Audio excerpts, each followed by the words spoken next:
Ito na ang latest ng Mix Topics, mainit na showbiz ganap. Ito na mga kamix ang mainit-init na scoop ngayon. Daniel Padilla nanlumo pagkatapos makita ang post ni Catherine Bernardo. Daniel, hindi matanggap ang desisyon ni Catherine? Napansin ng mga mapanuring netizens ang post ni Catherine Bernardo sa kanyang Instagram account. Tila ito na ang sagot ni Catherine sa pagtanggal ni Daniel ng breakup statement niya sa kanyang Instagram account. Mukhang malinaw pa sa tubig ang sagot ni Catherine sa mga nagsasabing nagkabalikan na umano ang dating magkasintahan. Ay ito na rin siguro ang sagot ni Catherine kay Daniel despite sa mga pinakita ni Daniel kay Catherine nitong mga nakaraang araw na magkasama ang dalawa sa mga events. Tila hindi na nga babalikan ni Catherine ang kanyang ex-boyfriend na sina Daniel Padilla. At mas excited na itong mag-move forward kasama ang mga pamilya at mga totoong nagmamahal sa kanya. Nagmukha naman kawawa si Daniel sa mga events na dinaluhan nila at sa award na natanggap dahil maraming bumastos sa kanya at sumisigaw ng cheater habang pataas siya sa stage. Ang sabi ng iba ang bilis ng karma at ito ang mga kapalit pag niloko mo daw ang isang taong nagmamahal sa'yo ng tapat. Samantala, panay naman ang sigaw ng mga nagmamahal at fans ni Catherine habang nagbibigay ng speech sa stage. Sa mga nasabing pagbabalikan ng dalawa, marami ang hindi sumang-ayon at nawindang, lalong-lalo na ang mga nagmamahal kay Catherine at mga fans niya mula noong nag-umpisa pa lang ito.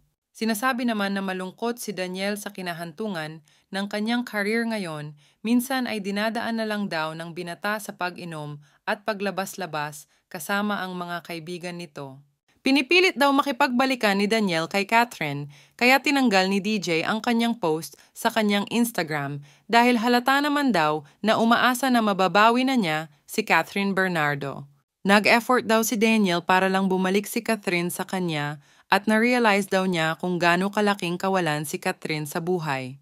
Si Catherine naman ay ready na para harapin ang panibagong buhay na wala si Daniel Padilla. Magsisimula ang kanyang taon bilang single, masaya at malaya na sa mga kamay ni Daniel.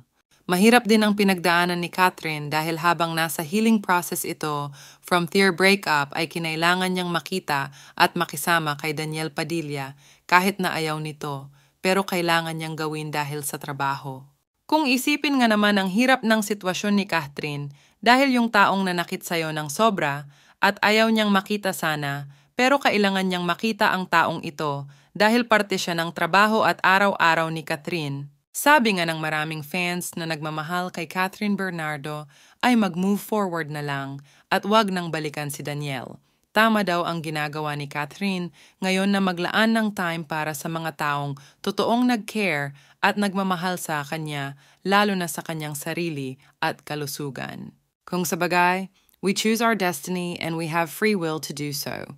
Over time, we will know whether we actually made the right decision. Hopefully, no regrets. Makaka-move on din sila pareho lalo na si Catherine at makakahanap din siya ng totoong magmamahal sa kanya. Mahirap man sa umpisa dahil mahabang panahon ang na-invest nila sa isa't isa, pero eventually, one day, magiging masaya na rin sila pareho, lalo na si Catherine dahil mukhang siya lang naman ang nasaktan ng sobra dahil siya daw naman ang niloko sa kanilang dalawa. Magaling din naman aktor si Daniel, kaso nga lang nawala ng tiwala ang mga fans nila sa kanya. Majority sa mga fans ng Katniel ay nadismaya sa ginawa ng binata. Para kay Catherine, ang mga nangyari sa events at show ay trabaho na lamang, naging professional lang siya sa lahat. At parte ito ng trabaho niya at si Daniel naman ay mukhang nag-expect nga ang binata na may chance pa daw dahil sa mga kinikilos nito para kay Catherine. Marahil mahirap lang nilang makalimutan ang mga nakasanayan, eventually ay ma-overcome din nila ito lalo na si Catherine dahil pinapanindigan na ni Catherine Bernardo na chapter close na talaga ang relasyon ng Katniel. Dahil sa pag-delete ni Daniel sa kanyang post ay umalma ang mga taong nagmamahal kay Catherine, lalo na ang kanyang pamilya, nilinaw nila na walang balikang magaganap at ginawa lang daw ni Catherine ang kanyang trabaho at may kontrata pa ang Katniel. At nakasaad sa kontrata na kailangan pa rin nilang mag-act na parang magkarelasyon pa rin sila, pero para kay Catherine, chapter close na talaga at hindi basta-basta ang ginawa ni Daniel sa kanya. Hindi rin daw ito martyr para magpadala lang ulit sa mga galawan ni Danielle na dala na daw ito at natuto. Laking tuwa ng mga fans ni Catherine at mga nagmamahal sa kanya pagkatapos nilang makita ang post ng dalaga about moving forward. Ano ang masasabi ninyo sa talakayang ito? Kung mayroon kayong kuro-kuro, please leave a comment in my comment section. At kung nagustuhan nyo naman ang video na ito, give me a thumbs up, pindutin ang notification bell para updated kayo sa mga bagong mixed topics at don't forget to subscribe. Thank you!